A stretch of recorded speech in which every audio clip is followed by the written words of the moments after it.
मुख्य रूप देती है और आपको भी सुनने में बहुत अच्छा लगता है।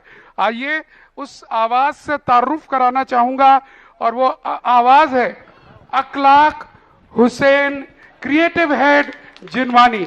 और अगर मैं अतिशोक्ति ना कहूं, इनके आगे अगर मैं लगा दूं अखलाक हुसैन जैन, तो भी वो गलत नहीं होगा, क्योंकि जिनवानी चैनल में आकर अखलाक जी ने वो सारे नियम पालन किए हैं जो हम और आप जैन परिवार करते हैं। जरा जोरदार तालियों के साथ अखलाक जी से पहले, जिससे पहले वो अपनी पहले बोले उससे पहले मैं चाहूंगा दर्शकों की आवाज में बोले, जहां पर टीवी पर सुनते हैं लोग उनको। सबसे पहले तो गुरुवर के चरणों में त्रिवार नमोस्तु नमोस्तु नमोस्तु गुरुवर।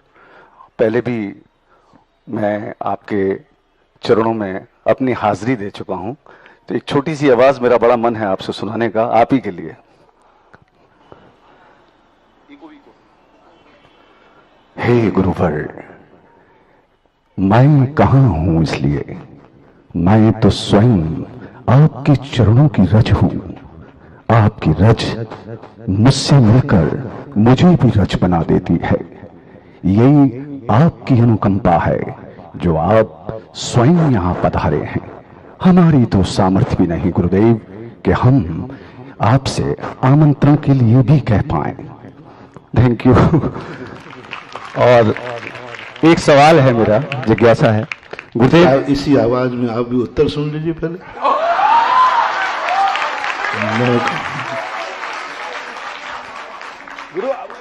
मैं कहाँ हूँ,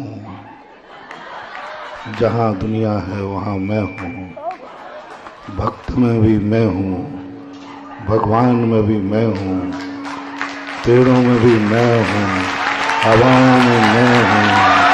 जहाँ देखोगे वहाँ मैं हूँ। दुनिया की हर चीज में मैं हूँ। इसलिए मुझे आमंत्रण की जरूरत नहीं है, मुझे स्वीकार करो। हे भक्त, तुम्हारा कल्याण हो। जयकार गुरुदेव का। गुरुदेव, मैं कितना धन्य हूं कि मैं निमित्त बना और कारण बना आपके इस स्वरूप को देखने का। क्या बात है, मैं धन्य हो गया गुरुदेव। मतलब मुझे ऐसा लग रहा है कि मुझ पर कृपा कर दी आपने, मेरे ही स्वरूप को मुझे बेहतर दर्शाने के लिए। और मैं तो स्क्रिप्ट में तैयार करके लाया हूं, आपने तो वहीं से बोल दिया गुरुदेव। एक छोटी सी जिज्ञासा है गुरुदेव, जैसा कि आपको नाम मालूम है, अखलाक हुसैन में पूर्ण जैन धर्म की सभी आमनाओं और मान्यताओं के साथ, न केवल मैं, संपूर्ण परिवार के साथ में परिवर्तन कर चुका हूं। 15 वर्षों से भक्तांबर, 6 ढाला, 12 भावना, समाधि भावना, ये सभी कुछ मैं अपनी वॉइस में करता हूं। अभी और मैं ज्यादा चीजें नहीं कहना चाहता, आप समझ रहे हैं नाम के अनुकूल ही गुरुदेव। मुझे और क्या सावधानियां बरतनी चाहिए जो मैं पूर्णतः जैन धर्म के नीति नियम और उनके सिद्धांतों के अनुकूल इस धर्म पर भावना को कर सकूं।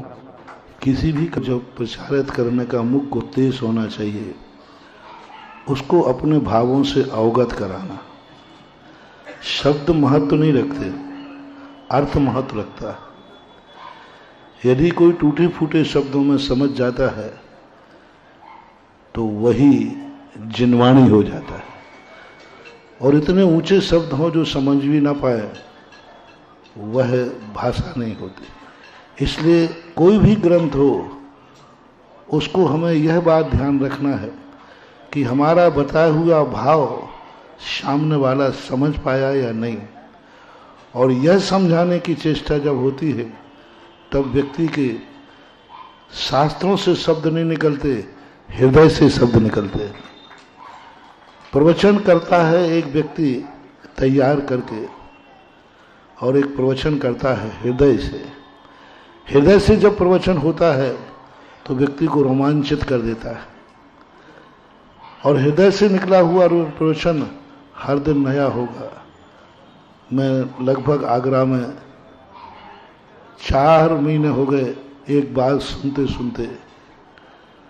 मैं यही नहीं समझ पा रहा हूँ, हर 2-4 दिन में प्रवचन में मनोज बाबू कहते आज का प्रवचन तो गजब हुआ। और मैं इतने बार नोट कर चुका हूँ, अब मैं नहीं सोच पा रहा हूं कि गजब कौन सा हुआ।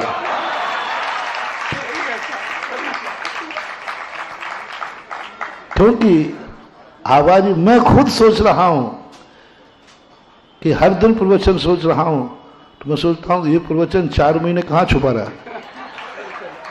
कुछ हर कॉलोनी में, हर स्थान पर कुछ नया व्यू, नया संकेत। अब आज जो प्रवचन सुबह निकला, पूरे 4 महीने में ऐसा नहीं निकल पाया। शब्द आ सकते हैं, लेकिन भाव जो टकराता है वो अंदर से जब निकलता है। और एक उद्देश्य होना चाहिए, श्रोताओं के हृदय को हम कैसे वैचारिक क्रांति लाएं, और वैचारिक क्रांति लाना ही चैनल का और हमारे प्रवचन का मकसद होता है। आचार की क्रांति तो वो स्वयं लाएगा, और वैचार की क्रांति इस मीडिया से आती है, प्रवचन से आती है। वैचारिक क्रांति कभी स्वयं नहीं आती, कोई ना कोई वैचारिक क्रांति लाने वाला है। और आचार की क्रांति फिर अंदर से आती है कि जो मेरे विचार हैं वो आचरण करें। बस यही भाव अपने अंदर बना के रखना। आशीर्वाद। नमस्ते नमस्ते। चलिएगा, बहुत बहुत धन्यवाद चक्रेश भाई, जरा जोरदार सॉरी अखलाक जी, बहुत बहुत धन्यवाद आपको, और तालियां जरा जोरदारी के साथ।